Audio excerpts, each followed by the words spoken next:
Alright guys, welcome back to Formula 1 News. What a day of qualifying at the Silverstone Grand Prix. The top three positions for the first time ever in the race's history occupied by three British drivers. Verstappen not in the position that he wants to be for tomorrow's race. May still be the fastest man on track tomorrow, but it's going to be far from easy to win from there. Likely a Brit will win the race tomorrow. Who is it going to be? Lots of reaction though, especially from Mercedes. At the start of the season, the idea they would qualify 1-2 was absolutely out of the realms of possibility, and now Toto Wolff is looking at Mr. Max Verstappen and thinking, well, maybe this is the place to be. And maybe Lewis Hamilton, after the results today of Ferrari, is reconsidering his decision to leave the Silver Arrows. Very much enjoyed your thoughts in the comments below. Hit the like button if you enjoy. Subscribe if you're new as always. I would greatly appreciate it. First of all, some driver market stuff to get into. Haas, Ocon, this apparently is now going to be a deal. Rumours, I think, were going around yesterday, today, that Ocon had signed a deal, and apparently that deal is going to be with Haas. Haas are moving reasonably quickly. Both of their drivers this year are seemingly going to be gone. Magnussen really hasn't been good enough this year.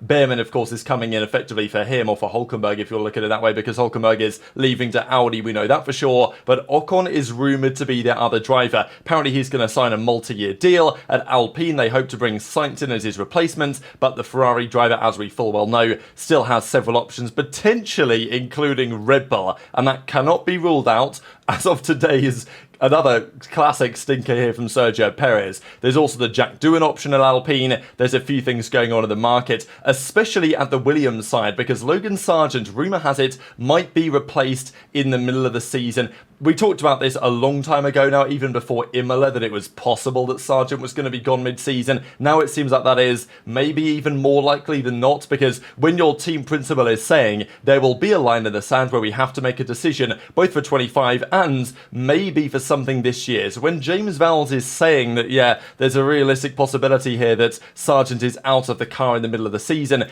you gotta think that there's something in that, right? Especially given that the rumour was that if Mercedes want to put Andrea Kimi Antonelli in their car instead of Lewis Hamilton next year, they might want to give him a couple of months in a Formula 1 car, which would likely be a Williams. And we're going to talk about Kimi Antonelli here in a second, because a big day for him today in the grand schemes of his potential future in Formula 1. Now, Red Bull, we're going to talk about some long-run pace, because today was qualifying. What matters largely for tomorrow is long-run pace. It will probably be quite similar between a lot of the top teams. The favoured team is still probably McLaren, just because they seem to be fastest, but with two Mercedes up front, that is a very tall order. Verstappen, though, was talking about having serious work to do after Saturday, and even this morning, of course, was not the most representative practice session due to the rain and everything, and actually it felt to me for some time that maybe the Mercedes was just going to straight up be better in the wet than it was in the dry. But even when the track dried up, that Merc was still good enough to stick it on the front row with both cars. And Marco actually said, though, on the Saturday that in the long run pace,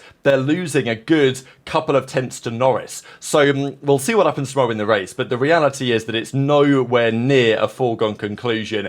Who knows how the Russell-Hamilton pace delta is going to be in the Grand Prix, how much damage can Norris do next to Max Verstappen, of course, going into the first lap. I'm sure it's going to be a phenomenal first lap of racing, and hopefully a great Grand Prix as well. Red Bull, though, still say there's performance to find.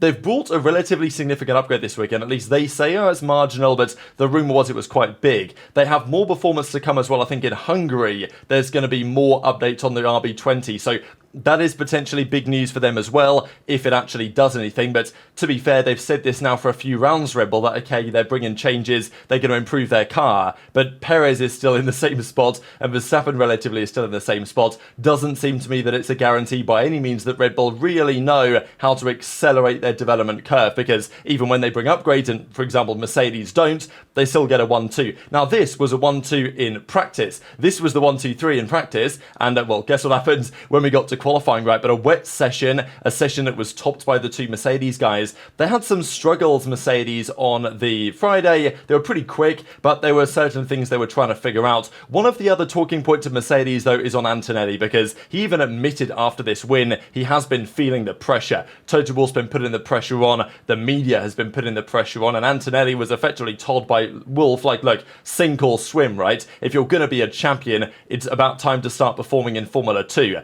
And look, he qualified 10th, I believe, for this race. Behrman qualified 5th, but because of its sprint race in Formula 2, they swapped the first 10 positions. So Antonelli started in a great spot and basically dominated the race from start to finish. I didn't get a chance to watch this one, but those that did watch it said that this was like really impressive from Antonelli, and effectively he was just riding away with it at the front of the field in a Prema that has not been good this season at all. So Toto Wolff effectively said, look, I need to see a bit more from Antonelli, even if his car in F2 isn't very good, if I want to really consider him a viable replacement to Lewis Hamilton and not, for example, sign Carlos Sainz. If they could get Max, they obviously get Max regardless. But and George Russell is arguably the most informed driver on the entire grid at the very time. So Mercedes are actually, given where they were a couple of months ago, in an incredibly nice position. And they've got Antonelli, who does seem to be a star of the future, right? Like, it wasn't long ago, we had this in February, when the guys were doing testing in F2 cars,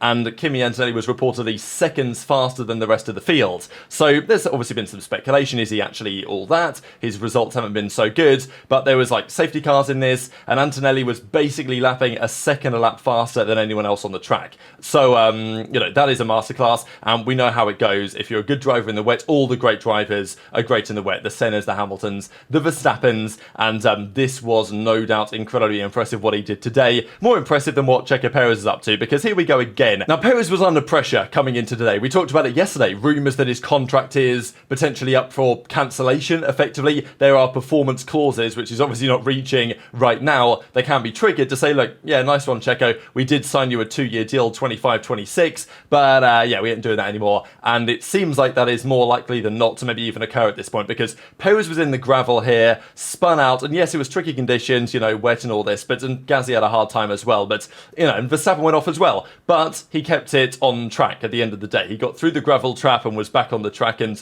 managed to save it. Perez didn't, and although he was telling the stewards, hey, just push me back onto the track, like, just get me back to the gravel, it's right there, that ain't how the world works, unfortunately. If you're off the track, if you're stuck, you got to be out the car, the crane's going to come in, that's the end of your qualifying session, and because it was a heavily rain-affected day, the track was drying up, and therefore it was, you know, toast for Perez, right? Yes, he was maybe P11, P12 at the time, but there was no way that one was going to last. And Horner did look in a different kind of mood than he has been before. The mood before has been, oh, you know, we're sticking with Perez, he's going to work it out and all this. The mood as of today, it felt much more like, yeah, this could be the end. Also worth noting that if Piastri simply scores more points than Perez, which probably happens, Perez will then be 6th in the standings, which in the fastest or the second, certainly on average this season, the Red Bull has still probably been the fastest car just because of what happened at the start of the year. It's not at the moment, right? It's obviously very much touch and go at the front of the field, but Perez being gone, he will be probably 6th in the standings after tomorrow, which is the same rank when he was dropped by Red Bull, when Pierre Gasly, was dropped by Red Bull mid-season in a weaker Red Bull with respect to the field, you could argue. So just a few reasons why, and maybe Perez's performance contract is related to like championship position as well. That is possible, and obviously he's not living up to that right now. This is his qualifying form as well. P11, P16, P16, P8, P8, P19. Like, it is a disaster. And even if tomorrow, let's say he finishes P8 in the race, nice recovery drive, still not good enough, really, is it? Like, it's not good enough at all. And this is why Red Bull have serious questions, because Horner was very clear after Austria that they need somebody else to help Max. Can't just be a one-man show at the front. They're fighting for the constructors, and obviously Max is trying to fight for race wins against what could be 2 other cars, you know? Tomorrow, Verstappen's going to be sandwiched by the McLarens, and he's got 2 Mercedes up front. Whereas in, you know, Checo Perez is nowhere to be found. So as Horner says, nobody is more disappointed than Checo, obviously. It's not what we can afford. So he's going to have, or he's going to have a big race tomorrow. Checo, so basically saying, yeah, perform, or it could be done. Rather than defending him, he's saying, yeah, we can't afford this, Perez. Lock in, sunshine. And, you know, Checo's our driver. He's the one we want to get going. We hope that he can recover from this tomorrow. So it's almost like, yeah, we hope, but he kind of needs to for the sake of his career. So, yeah, Horner looking at the situation, shaking his head, not a great sign. This is actually crazy, by the way. There have been 12 races, and of those 12 races, Logan Sargent has outqualified Perez at 7 of them. So the head-to-head record between Sargent and Albon this year is, again, 0-12, as it has been for the last season and a half. But against Perez, Sargent cooking him in a Williams, and the Williams was better this weekend. Now, as I say, Max Verstappen also went off track in that session and did some serious damage to his floor, some pretty significant damage at that. Going into cops, lost the car, had to take to the gravel. And again, it's a mistake of Max's own doing, a mistake that you might not have seen last year when the car was so dominant that it didn't really seem to matter. Whereas this year, there's definitely a case of, you know what, Max has to push. And even I think it was Fred Vasseur who said this a while ago, that yeah, Max is making more mistakes now than he did like the whole of last year, just because he has to push it to the limit. And when he does, occasionally he's going to make mistakes, like in Miami, hitting the bollard and taking some damage. And this one as well, the gravel damages the floor, scratches up the floor of the car, cost him what they think is roughly 15 points of downforce. Now, you know, what that really translates to in terms of lap time, there's been talk of, you know, 3/10, maybe 3/10, something like that. I think it's very likely that if Max had no damage, he would have been right on there for pole position. It probably would have been like 3/10 in damage, and then maybe there's another 10th in like confidence, right? Because if your floor's damaged, you're not really sure what the car's going to do. Probably a bit in that as well. So Max got some damage because of this. As I say, it's his own doing. It's okay for Max because they've got a replacement floor of the same spec tomorrow, so they can just run that instead. No penalty, nothing like that. But yeah, Max got some damage, and therefore that effectively meant at that point his charge for pole was going to be over. The question was, how much damage could he do, and potentially, really, how much damage Lando Norris could do to the intention of Max to, you know, outscore him this weekend, and of course win the Grand Prix. And again, a scenario where Norris will definitely look, and he has in his post-race comments or post-qualifying comments, and Norris has basically said, yeah, this was an opportunity to really capitalise. Max had damage, was, you know, going to be P4, P5 at a maximum, it felt like. So Norris will really think, you know, I should have had pole today, and that would have been a big gap. But Norris, I'm sure, still backed himself tomorrow to go one further. We've got to talk though about Ferrari, right? Because they came into yesterday, they ran two different specs. They had Leclerc running the new spec, they had Sainz running the older spec, but the car was bouncing all over the shop, certainly through this corner, which is Stowe, towards the end of the lap, like basically in the start of the third sector pretty much.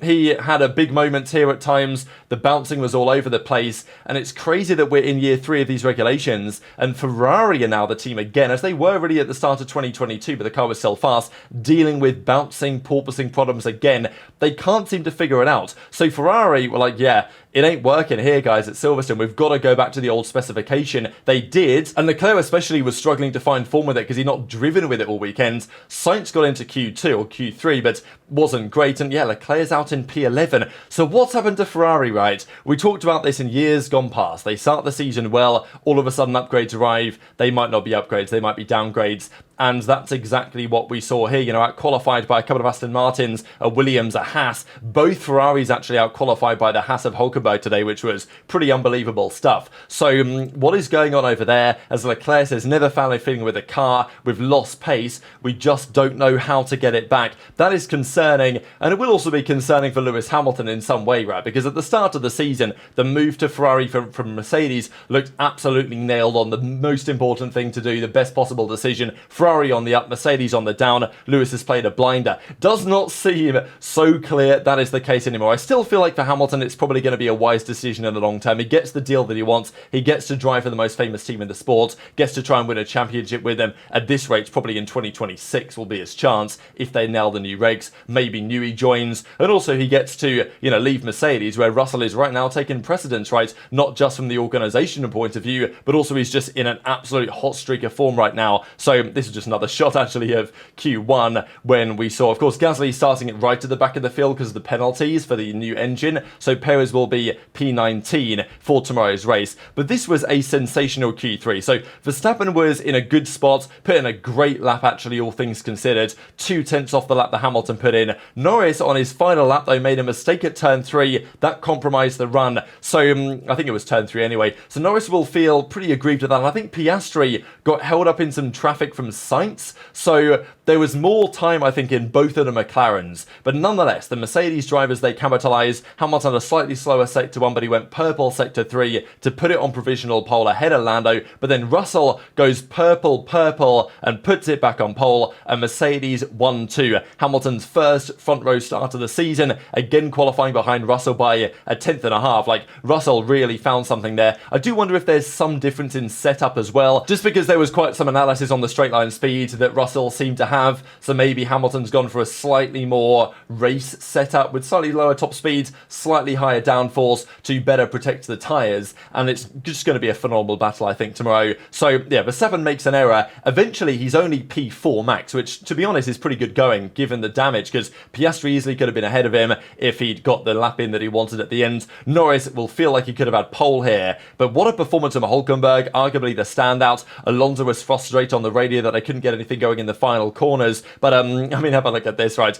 God save the king or whatever, it's coming home because it's Russell, Hamilton, Norris. As I said at the start of the video, I'm pretty sure this is the first time ever in British Grand Prix history there have been 3 drivers, all of British nationality, on the front 3 positions of the grid for tomorrow's race. So England's buff, or whatever you want to say. For Max, it's okay. There is a spare floor. P4 is not the end of the world. But Norris will be fighting hard, not just for the podium, but genuinely for the win. The Mercedes will have to work together, I imagine, to potentially defend. We're not sure what their race pace is going to look like tomorrow. But as Toto Wolff says, there's more in the tank here for Mercedes. They ain't done yet. And he's, super gung-ho for good reason on their future. Also, he's trying to tempt Max Verstappen away. And I do think that after a result like this, Max does have something to think about. The Red Bull is clearly a bit of a handful right now. Perez is, in the gravel every week, it seems at this point, if not in the wall. Max is even struggling to get the best out of it. So, what do you do if you're Max? Especially given that in 2026, even Toto Wolff yesterday said, yeah, we're going to have the best engine. Of course, he is going to say that, but you know what I mean. And Toto's like, yeah, we're bringing more stuff to Budapest. We're the best team. Well, maybe not we're the best team, you know what I mean? Like, he's obviously gassing themselves up and saying, yeah, we can add even more performance in a race or two's time. So Hamilton buzzing about it, right? Sure, he lost out to Russell again. I'm sure part of him's a bit frustrated. He says, yeah, fair play to George, like really sensational lap in there, but Hamilton generally very pleased, understandably, by actually being able to fight again at his home Grand Prix. There was a time, 2 races in, 3 races in, 4 races into the season, that it genuinely felt likely that Mercedes even wouldn't score a podium this year. They were miles behind in understanding, in pace, the Red Bulls, the Ferraris, the McLarens. Now they're 1-2 at Silverstone. Like, what a turnaround for these guys. And as he says, in practice I felt there was a deficit, there would have been the normal gap, but today the car felt really good. The best the car has ever felt. Grateful to the team to work really hard to finesse the setup. Now, what it means for race trim, we'll see, because FP3 was not the most representative, but Hamilton's like, yeah, really confident about tomorrow, didn't expect to be on the front row, and just buzzing about being P2, because he, I'm sure, will back himself to say, okay, fair play, I qualified behind George. George has been stronger in qualifying this year anyway, for whatever reason, tyre temp related, or the sabotage rumours we talked about, but whatever is true for this 1.5 delta, Hamilton has still on average this year been the fastest driver in the race, and I'm sure Hamilton will say, well, usually when I'm behind Russell, he's like P3 and I'm P5, P6, but when he's P1, I'm P2, obviously the door is very much open there for another home Grand Prix victory. Star of the day in many ways, Nico Hulkenberg for Haas. P6 in the end, what a performance, and this is going to be your grid for tomorrow. So Gasly right at the back. Ocon was also fuming after an incident in qualifying. Ricciardo had some messages on the radio that kind of compromised him, but the RBs didn't really have great pace. The Williams were kind of back in some degree of business here. Leclerc and Sainz, not where they'd want to be, but the front of the field is where things are spicy. Piastri next to Verstappen, next to Norris, of course. So yeah, Norris and Max lining up against each other on the grid, but not this time on the front row. That is going to be Russell and Hamilton. So absolutely looking forward to tomorrow's Grand Prix. Very much interested in your thoughts on all this stuff in the comments below. Hit the like button if you enjoyed. Subscribe if you're new. Take care, and I'll see you next time.